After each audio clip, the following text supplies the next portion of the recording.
Here's how to blur out a number plate or anything else in DaVinci Resolve. So we've got this clip of a car driving towards us, and this is what it looks like after we've applied the number plate blurring. This is a technique I do really often on my landscape photography channel, and you can see here as I'm driving in, the number plate is completely blurred out. Notice as well that it kind of matches the color of this bull bar.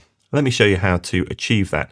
So I want to show you the old-fashioned way that I used to do it that was basically really time-consuming. Select your clip and then head down here and click color. The old way I'd used to do it, and I will use the mouse wheel to zoom in, would be to come to a power window and then choose the pen icon and draw around the number plate like this, and then come over to the blur and increase the blur. And then we might have to come back to the power window. Maybe we expand the size of it. And then we'd also have to track this. So we'd have to come to the tracker window and then click track forwards and backwards. And sometimes this can do a good job, but quite often, as you can see here, that has not really done a very good job. So let's head over to this identical clip. We'll make sure the playhead's over this clip. Click on it and then click at the color workspace at the bottom. And this is, hit Z to zoom out, the same clip as we had before. In this method, I'm going to zoom all the way out to where this car is at its almost at its smallest. Use the mouse wheel to zoom in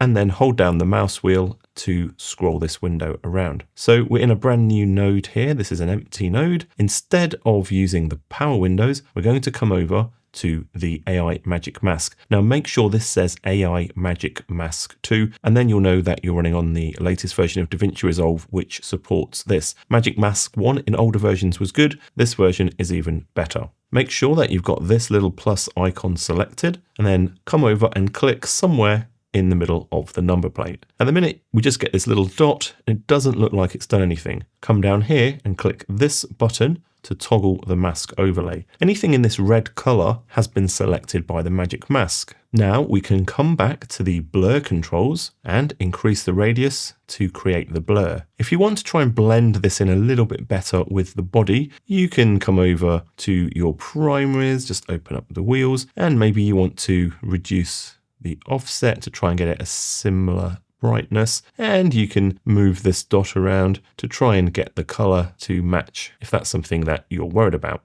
Watch what happens if I play this back though. Everything has gone a bit crazy. That's because we didn't track the Magic Mask. Come back to the Magic Mask section here and then click this button, which will take us to the frame where we drew that dot. This is called the reference frame. Now click this button and this will track the Magic Mask both forward in the clip and backwards in the clip. And already you can see around here that it's doing a much better job. Click this button again. Now, if we zoom in here, you might find sometimes that you get this little bit of an artifact where the edge of the number plate is still visible. A simple fix for that is to make sure you're in the Magic Mask controls. Make sure mode is set to grow, and then increase this radius. As I'm doing that, watch what's happening over here. See that that mask is just being expanded a little bit. If you don't like the edges, you can also adjust this smoothing slider and also the blur slider just to try and blend it in a little bit. And of course, you can continue to tweak this. Maybe you want to make the middle a bit darker by reducing the gamma. Now, we don't have to retrack that because it's going to apply those changes to each frame.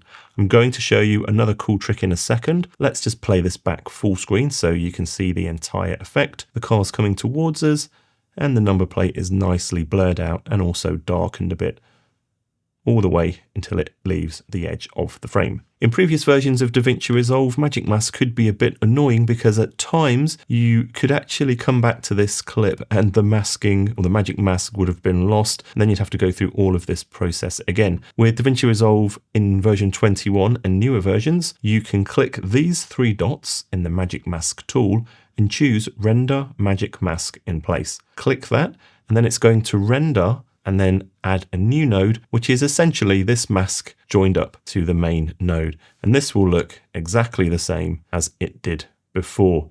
Please subscribe for more DaVinci Resolve tutorials. This is DaVinci Dojo. I'm Jason Roberts. Check out this video next, and I'll see you in the next one.